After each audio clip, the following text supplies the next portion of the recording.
Les téléspectateurs ne l'ont sûrement pas oublié. Julien Lepay, qui souffle sa 74e bougie ce 12 août, a longtemps été une figure incontournable du paysage audiovisuel français jusqu'à son départ de l'émission culte de France 3.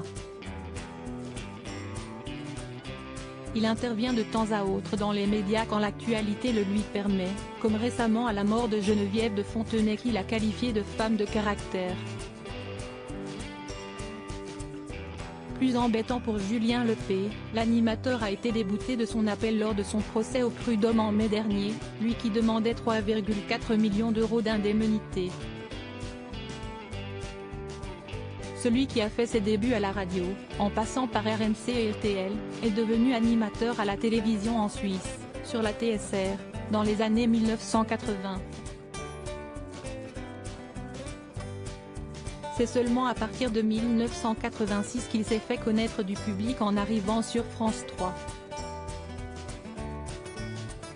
Le présentateur a multiplié les programmes cultes comme Interville, l'élection de Miss France ou encore l'Eurovision avant de prendre les commandes de Questions pour un champion. Depuis, il a participé à la 7e saison de Danse avec les stars sur TF1, en 2016, ainsi qu'à l'édition spéciale Célébrité du meilleur pâtissier, 2 ans plus tard.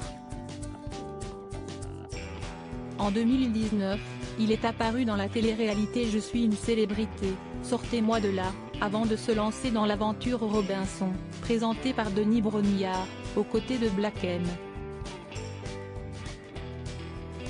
Le père de Lorraine et Guillaume a ensuite été plusieurs fois candidat au grand concours des animateurs, sur TF1. Depuis 2020, le célèbre animateur n'est pas repassé à la télévision et semble profiter de sa retraite, tout en continuant à gérer sa société de conseil, nommée Guilor. Découvrez en images les premières télés de vos animateurs préférés. Julien Lepay ne veut plus jamais regarder Questions pour un champion après 27 ans à la présentation de Questions pour un champion. Ronan Gervais Lepay, de son vrai nom, a été brusquement renvoyé en 2016. Un départ précipité que le septuagénaire n'a pas vraiment apprécié. À tel point qu'il a donc intenté un procès contre la société de production.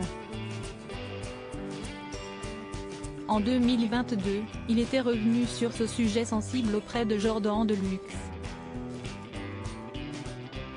J'ai eu avec Questions pour un champion 30 ans de télévision, 99% de bonheur total où j'ai bossé comme jamais dans ma vie. Mais c'était un vrai boulot. Et 1% de trucs vraiment pas bien. La fin complètement ratée, inexplicable, inexpliquée et mal élevée, disait-il en précisant n'avoir jamais eu d'explication à propos de son licenciement. Si est-ce ça qui m'a vraiment meurtri, ajoutait-il, avant d'assurer qu'il ne regardait désormais plus jamais l'émission présentée par Samuel Etienne.